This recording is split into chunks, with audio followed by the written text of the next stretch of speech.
Hello friends, my name is Rupali आणि आज मी तुम्हाला मराठीचा लेसन प्लॅन दाखवत आहे.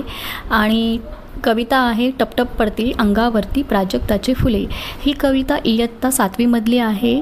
आणि पहिल्यांदा मी तुम्हाला थँक्यू बोलणार आहे, कारण की ज्यांनी ही झुळूक कविता माझी बघितली, म्हणजे झुळूक कवितेचं जे लेसन प्लॅन पाहिलं आणि त्यांना लाईक केलं आणि खूप चांगले कमेंट्स पण दिले, तर त्यासाठी मी सगळ्यांचे आभारी आहे. आणि आज मी तुम्हाला टपटप पडती अंगावरती प्राजक्ताची फुले ही इयत्ता 7वीमधील कविता आहे आणि त्याचा हा लेसन प्लॅन मी आता बनवलेला आहे आणि तो मी तुमच्यासमोर आता डिस्कस करत आहे. तर तुम्ही इथे बघू शकता, हे जे मी झुळूक कवितेमध्ये तुम्हाला हे डिस्कस केलं होतं, हे सगळं ते मी आता डिस्कस नाही करत आहे. हे name of the teacher, practice in school वगैरे हे नाही मी करत आहे आता डिस्कस. फक्त तुम्हाला इथे सांगते की आता युनिटमध्ये म्हणजेच घटकमध्ये मी लिहिणार आहे इथे पद्य, आणि सब युनिटमध्ये मी लिहिणार आहे इथे टपटप पडती अंगावरती प्राजक्ताची फुले. हे टायटल इथे मी लिहिणार आहे, बरोबर. मग आता आपण सुरुवात करूया ह्या लेसन प्लॅनला.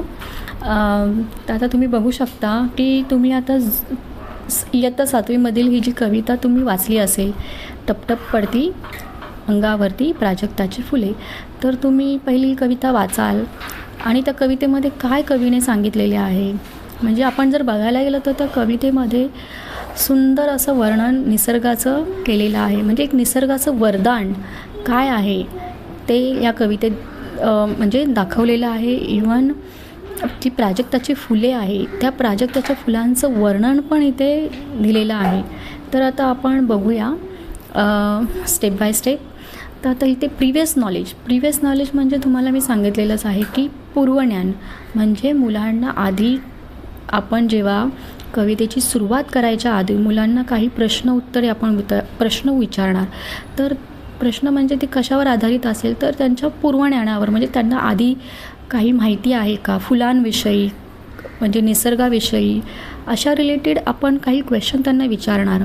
आता जसं आता कविता बघितली जी टपटप पडती, त्याच्यामध्ये प्राजक्ताच्या फुलांचं वर्णन दिलेलं आहे. मग कवितेला सुरुवात करायच्या आधी तुम्ही मुलांना काही प्रश्न विचारा, की जसं की तुम्हाला आवडणारी फुले कोणती, फुलांचे गुणधर्म काय, असे तुम्ही प्रश्न विचाराल तर मुलांकडून तुम्हाला त्यांची चांगली उत्तरे पण येईल. म्हणजे तुम्हाला त्यावरून समजेल की मुलांना फुलांची नावे माहिती आहे, फुलांमधला गुणधर्म माहिती आहे. म्हणून मी इथे लिहिलेलं आहे प्रिव्हियस नॉलेजमध्ये की मुलांना फुलांविषयी माहिती आहे. आता टीचिंग पॉईंट्समध्ये काय आपण लिहिणार आहे, तर त्या कवितेचं नाव, ते कवितेचं टायटल ते मी इथे लिहिलेलं आहे, टपटप पडती अंगावरती प्राजक्ताची फुले. आता टीचिंग मेथड आपण कवितेसाठी काय काय यूज करणार आहोत, तर पहिली असणार आहे आपली प्रश्न पद्धत, दुसरी असणार आहे कथन पद्धत आणि स्पष्टीकरण. म्हणजे बरोबर, पहिल्यांदा मुलांना आपण प्रश्न विचारणार, नंतर त्याचं कथन पद्धतीने त्यांना सांगणार, त्याचं आपण एक्सप्लेनेशन देणार, त्यांना स्पष्टीकरण करून सांगणार. आता हे झालं. आता मॅक्झिम ऑफ टीचिंगमध्ये ज्ञाताकडून अज्ञाताकडे काही आपण त्यांना सोप्या गोष्टी सांगणार आणि मग त्यांना आपण कठीण गोष्टी, सोप्यामधूनच त्यांना कठीण गोष्टी कळणार, बरोबर. हे झालं मॅक्झिम ऑफ टीचिंग. मग आता व्हॅल्यू, मुलांमध्ये आपल्याला कोणत्या व्हॅल्यू रुजवायच्या आहेत, तर त्यांना सांगायचं आहे निसर्गाचं वरदान काय आहे, ते मी इथे लिहिलेलं आहे, निसर्गाचे वरदान. आता न्यू वर्ड्स, म्हणजे नवीन शब्द कोणकोणते ह्या कवितेत आलेले आहे जे मुलांसाठी नवीन असतील, जसं की ते कुरण आणि भरारा, खुळे, असे हे 3 शब्द मी इथे लिहिलेले आहे. तुम्ही कितीही लिहू शकता, म्हणजे पण जे नवीन असतील, जे मुलांसाठी नवीन असतील ते शब्द, त्या शब्दांचा तुम्हाला नंतर अर्थ सांगून त्यांचा वाक्यात पण उपयोग करून दाखवायचा आहे. आता कन्सेप्टमध्ये पण मी इथे ह्याचं नाव लिहिलेलं आहे, कोणतं, फक्त कवितेचं नाव लिहिलेलं आहे. आणि टीचिंग एड्समध्ये तुम्ही मुलांना म्हणजे पूर्वज्ञान, म्हणजे त्यांना प्रिव्हियस नॉलेजसाठी तुम्ही काही चित्र दाखवा. माझ्या मते तर तुम्ही प्राजक्ताची फुले आणून दाखवा आणि मुलांना ते खूप बघायला पण सुंदर वाटेल. मुलं पहिलं ती कवितासाठी उत्सुक असतात की ती काय असेल त्या कवितेमध्ये, म्हणून तुम्ही अशी प्राजक्ताची फुले आणून दाखवू शकता. स्पेशली असे दाखवले तर मुलांना खूपच लवकर ही कविता समजेल आणि त्याचं तुम्ही एक्सप्लेनेशन द्याल तर. तरी पण मी इथे फुले आणि चित्रे असं लिहिलेलं आहे. आता तुम्ही बघू शकता प्रेझेंटेशन हा पार्ट. ह्याच्यामध्ये मी फर्स्टमध्ये तुम्हाला सांगितलेले आहे हे जे कॉलमविषयी. मी आता डायरेक्ट इथे सुरुवात करत आहे. आता एंगेजमध्ये आपण मुलांना कसं एंगेज करणार, म्हणजे कविता तुम्हाला आधी सांगायची नाही आहे मी काय शिकवणार आहे काय नाही. तुम्हाला आधी मुलांना वर्गात गेल्यावर तुम्ही मुलांना कसं एंगेज करणार, बरोबर. तर पहिलं तुम्ही मुलांना चित्र दाखवणार. जर तुम्ही फुलं आणली असेल तर फुलं दाखवा आणि मग ते मुलं काय करणार, त्या चित्राचे किंवा त्या फुलाचे निरीक्षण करणार, बरोबर. मग त्यावर आधारित तुम्हाला प्रश्न विचारायचे. तर काय प्रश्न विचारणार तुम्ही बघा, की मुलांना तुम्हाला फुलांची नावे सांगा. मग मुलं सांगणार की, तर मुलं तुम्हाला सांगेल की ते मोगरा आहे, चाफा आहे, जास्वंद, गुलाब, प्राजक्ताची फुले पण कोणी सांगू शकतात. आणि मग तुम्हाला विचारायचं की फुलांचे गुणधर्म सांगा. तर मुलांना सांगतील फुलांचा रंग, वास आणि आकार, असंही तुम्हाला मुलांकडून उत्तर येईल. आता हे तुम्ही बघू शकता की टीचर ॲक्टिव्हिटी आणि स्टुडंट ॲक्टिव्हिटीमध्ये हे प्रश्न म्हणजे उत्तरे इथे स्टुडंट ॲक्टिव्हिटी लिहिलेली आहे आणि इथे क्वेश्चन लिहिलेले आहे. तुम्हाला जर अजून ह्याची काही व्यवस्थित बघायचं असेल तर तुम्ही झुळूक कवितेचं लेसन प्लॅन बघू शकता. त्यामध्ये मी थोडं जास्त एक्सप्लेन केलेलं आहे ह्या कॉलमविषयी आणि काही या गोष्टींविषयी मी असं चांगलं एक्सप्लेन केलेलं आहे. आता इथे मी फक्त डायरेक्ट कवितेचं इथे एक्सप्लेनेशन देत आहे तुम्हाला. आता तुम्ही एंगेज मुलांना कराल, मग तुम्ही एक्सप्लोर कसं करणार, बरोबर. आता मी काय केलं, मुलांना प्रिव्हियस नॉलेज विचारलं. प्रिव्हियस नॉलेजमधून मला कळालं की मुलांना म्हणजे फुलांविषयी माहिती आहे, गुणधर्माविषयी माहिती आहे. मग मी पुढे जाऊन विद्यार्थ्यांना सांगणार की आज आपण कविता 6वी टपटप पडती अंगावरती प्राजक्ताची फुले बघणार आहोत. आणि मग त्या दरम्यान मुले काय करणार, श्रवण करणार. मग मी एक्सप्लेनेशनमध्ये माझं काय असणार, मग अध्यापिका काय उंच शुद्ध अशा उच्चारात आरोह अवरोहात विरामचिन्हाचा विचार करून तालासुरात पहिली कवितेचे वाचन करणार, बरोबर. मग कविता वाचून झाल्यावर मुलांना आपण पुस्तकं बंद करायला सांगायची आणि पुस्तकं बंद करून त्यांना 2 प्रश्न म्हणजे 2 प्रश्न आपल्याला ब्लॅकबोर्डवर लिहायचे आहेत, बरोबर. ती जसं हे बघा तुम्ही बघू शकता हे ब्लॅकबोर्ड वर्क. इथे मी विषय मराठी टाकलेला आहे, घटक पद्य, उपघटक आणि उपघटक टपटप पडती म्हणून असं मी इथे टायटल लिहिलेलं आहे. पण तुम्ही नेहमी लक्षात ठेवा ब्लॅकबोर्ड वर्क करताना तुम्हाला काय करायचं आहे. जेव्हाही तुम्ही वर्गामध्ये जाल तेव्हा तुम्हाला इयत्ता आणि डिव्हिजन म्हणजे इयत्ता आणि तुकडी इथे पहिली लिहायची आहे. त्याच्यानंतर तुम्हाला आजची डेट टाकायची आहे आणि पहिल्यांदा तुम्ही वर्गात जाल तेव्हा तुम्हाला विषय मराठी टाकायचा आहे. लगेच तुम्ही घटक आणि उपघटक लिहायचा नाही आहे. जोपर्यंत तुम्ही मुलांना प्रिव्हियस नॉलेजविषयी म्हणजे पूर्वज्ञानाविषयी प्रश्नांची उत्तरे प्रश्न विचारत नाही त्यानंतर मुलं उत्तरे देते आणि त्यानंतर तुम्ही जेव्हा म्हणणार की आज मी तुम्हाला ही कविता शिकवणार आहे तेव्हा तुम्हाला ब्लॅकबोर्डवर घटकच्या पुढे पद्य लिहायचं असेल.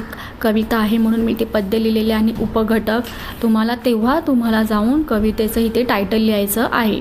आता मी तुम्हाला इथे म्हणाले की इथे 2 प्रश्नांची उत्तरे 2 प्रश्न जेव्हा तुम्ही तालासुरात ती कविता वाचून दाखवली तर त्या कवितेवर आधारित तुम्हाला मुलांना आधी पुस्तके बंद करून 2 प्रश्न तुम्हाला इथे ब्लॅकबोर्डवर लिहायचे आहेत. ह्या इथे तुम्ही ब्लॅकबोर्डवर तुम्ही लिहिणार, बरोबर.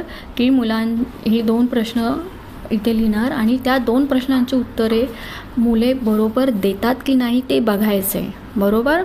आता मी जसं इथे 2 प्रश्न इथे लिहिलेली आहे की ही 2 प्रश्न मी इथे पण लिहिलेली आहे की मुलांच्या अंगावरती कोणती फुले पडत आहेत, बरोबर. मग मुले उत्तरे देणार की मुलांच्या अंगावर कोणती फुले पडत आहेत, तर प्राजक्ताची फुले पडत आहेत.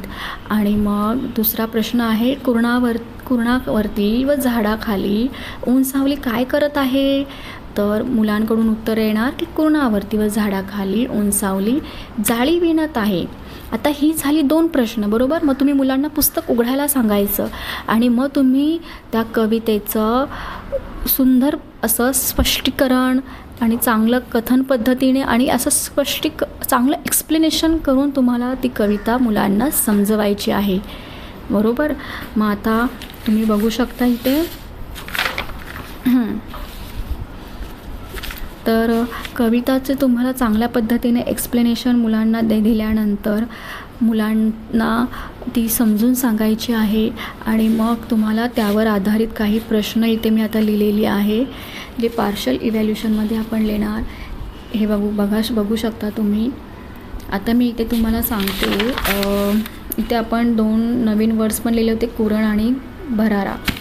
तर मी त्यातला आता फक्त इथे भरारा म्हणून लिहिलेला आहे आणि त्या भरारा म्हणजे काय तर इथे मी भरभर लिहिलेले आहे आणि राम भराभरा चालतो असं लिहिलेलं आहे. आणि तुम्ही इथे बघू शकता इथे आकलन आपल्याला लिहायचं आहे. नवीन शब्दाचा अर्थ उपयोजनमध्ये वाक्यात उपयोग करतात.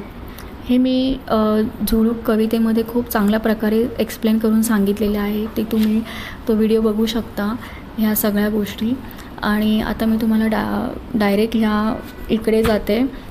आपण नंतर कवितेचं चांगल्या प्रकारे एक्सप्लेनेशन दिलं आहे, मुलांना चांगले समजून सांगितले आणि मग मुलांना त्यावर आधारित काही आपण प्रश्न कसे विचारणार तर ते मी इथे लिहिलेले आहे की जसं गवत खुशीने का डुलते, मग ते स्टुडंट कसे उत्तरे देतात ते त्याची की गवत भरभर जो वारा येतो आहे, जो वारा वाहत येत आहे म्हणून गवत खुशीने डुलत आहे. बरोबर. आणि त्या शिक्षक कसं प्रश्न विचारतात म्हणजे कसे प्रश्न विचारतात ते हे प्रश्न विचारतात आणि इथे विद्यार्थी त्याची प्रश्नांची उत्तरे देतात आहे. तर मुलांच्या गाण्यातून काय फुलते तर मुलांच्या गाण्यातून काय फुलत आहे तर पाऊस, वारा, मोर, पिसारा गाण्यातून फुलत आहे. कवितेत खुळे कोणाला म्हटले आहे तर जे गाणे गातात ते शहाणे, जे नाही ते खुळे ह्यांना म्हटलेले आहे. आता मुले आणि गाणे कशा रीतीने गातात, मुले लुकलुक ताऱ्याच्या रीतीने गातात. आता मी इथे थोडक्यात हा प्रश्न बघा. आता इलॅबोरेटमध्ये मी इथे स्किल पण लिहिलेली आहे की विद्यार्थी खूप अचूकपणे उत्तरे देतात. आता शेवटी पण आपण कविता जेव्हा पूर्ण झाल्यानंतर पण आपण मुलांना पुस्तक बंद करायला सांगायचं आणि अशी 2 प्रश्नांची उत्तरे विचारायची जे त्यांना त्यांच्या बुद्धीला चालना देणारी असेल. चालना म्हणजे त्यांना पूर्ण म्हणजे ओव्हरऑल त्या कवितेमध्ये काय आहे असे प्रश्न काही आपल्याला विचारायचे. मग त्यासाठी मुलांना पुस्तकं बंद करायला सांगायची. तर आता बघा इथे मी ही 2 असे प्रश्न विचारले की या कवितेच्या लेखकाचे नाव काय आहे. मग मुलं तेव्हा प्रश्नांची उत्तरे देतात की मंगेश पाडगावकर. मग आता दुसरं आहे की या कवितेत लेखकाने काय व्यक्त केले आहे तर प्राजक्ताच्या झाडाची पडणारी फुले व त्याचे सौंदर्य अनुभवणाऱ्या मुलांच्या मनातील आनंद. बरोबर. हे व्यक्त केलेलं आहे. म्हणजे पूर्ण कवितेमध्ये कशावर आधारित आहे, ओव्हरऑल त्या कवितेचा अर्थ काय आहे असे प्रश्न विचारायचे जे आपल्याला एंडिंगला विचारायचं आहे आणि त्यासाठी पुस्तकं बंद करूनच हे प्रश्नांची उत्तरे विचारायची आहे. आणि तुम्ही हे बघू शकता शेवटचं आहे. तर मी इथे लिहिलेले आहे. तर शेवटी आपल्याला मुलांना सांगायचे की तर विद्यार्थ्यांनो आज आपण कविता 6वी टपटप पडती अंगावरती प्राजक्ताची फुले बघितली. त्यात निसर्गाचे वरदान काय आहे म्हणजे कसे वर्णन केलेले आहे ते आपण बघितले. मग शेवटी पण आपल्याला मुलांना इव्हॅल्युशनमध्ये काही बोर्डवर लिहून म्हणजे पुस्तकं बंदच तेव्हा पण सांगायची आणि कवितेच्या ओळी पूर्ण करा असा प्रश्न बोर्डवर आपल्याला लिहायचा आहे ब्लॅकबोर्डवर. तसं मी ते 2 प्रश्न इथे लिहिलेले आहे. टपटप पडती अंगावरती आणि ब्लँक आणि पुढे फुले लिहिलेले आहे. मग मुलं त्याची उत्तरे सांगणार. आणि दुसरं बघा पाऊस वारा पहा भरारा, इथे पण ब्लँक करून खुशीने डुले. मग इथे मुलं ह्याचं व्यवस्थित उत्तर सांगणार. आणि दुसरं सांगितलेले आहे की पूर्ण आता आपण आपल्याकडे किती 45 मिनिट्सचा किंवा 40 मिनिट्सचा आपला पिरियड असतो. बरोबर. आणि जर आपल्याकडे खूप वेळ आहे आणि आपल्याकडे खूप सारे प्रश्न पण असं कवितेवर आधारित आपले विचारून झालेले आहेत, मग आपण मुलांना म्हणजे वेगवेगळ्या विद्यार्थ्यांकडून कवितेचं वाचन करून घ्यायचं त्यावेळेस. बरोबर. मग हे एक आपण इव्हॅल्युशनमध्ये घेऊ शकतो. आता होमवर्कमध्ये मी काय लिहिलेले, कविता कंठस्थ करा. होमवर्कमध्ये मी मुलांना काय सांगितलं, HW होमवर्क म्हणजे स्वाध्यायामध्ये मी मुलांना सांगितलेलं आहे की कविता म्हणजे कंठस्थ वाचन करा, पाठ करून या, हे मी होमवर्क त्यांना दिलेलं आहे. बरोबर. तर आज आपण बघितलेली आहे ही कविता टपटप पडती अंगावरती प्राजक्ताची फुले. आणि होप्स तुम्हाला ही आवडली असेल हा लेसन प्लॅन. थँक्यू आणि लाईक करा आणि सबस्क्राईब करा. Thank you so much.